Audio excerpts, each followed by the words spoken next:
from Berlin.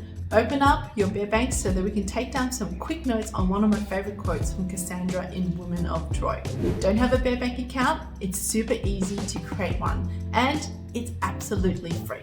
Okay, so the quote that we're going to take some quick notes on is the quote, "The arrow has left the string but not yet hit the bull."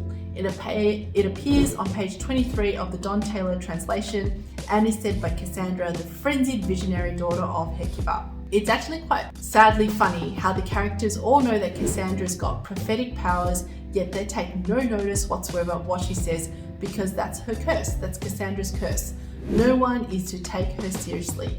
Some might say that a whole gender is cursed in that way, but I digress.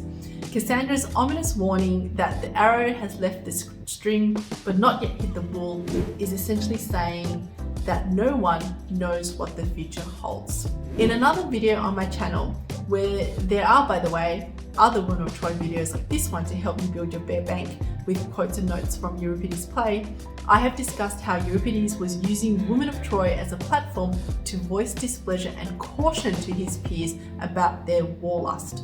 In 415 BC, the Greeks were euphoric, having pretty much wiped out the millions, and were thinking that they were going to be equally successful in their next expedition into Syracuse of Sicily. So, when Cassandra says the arrow has left the string, meaning that one course of action has happened, but that the arrow hadn't yet hit the bull, it means that the desired consequence may not happen at all. The arrow could completely miss the target and just fall by the wayside.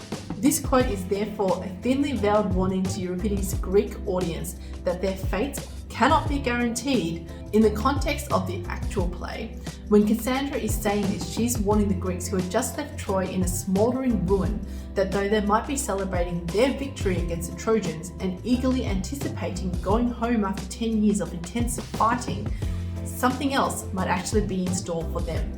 Audiences would already be familiar with the mythological disaster that falls upon Odysseus and the Greek voyage home, which was promised by Athene right at the start of the play to really emphasize Cassandra's point, almost like a product disclosure statement that past performance is not an indicator of future performance. There is an unavoidable parallel between the actions of the mythological Greeks that Cassandra is talking about in this quote in Women of Troy and those of Euripides' Athenian audience. As a parable, Cassandra's exposition on the fate of the Greeks could have been designed to shake the Athenians from their feelings of success from the siege of Milos to re-evaluate the upcoming Sicilian expedition, which we know, sitting in modern times, was a massive failure.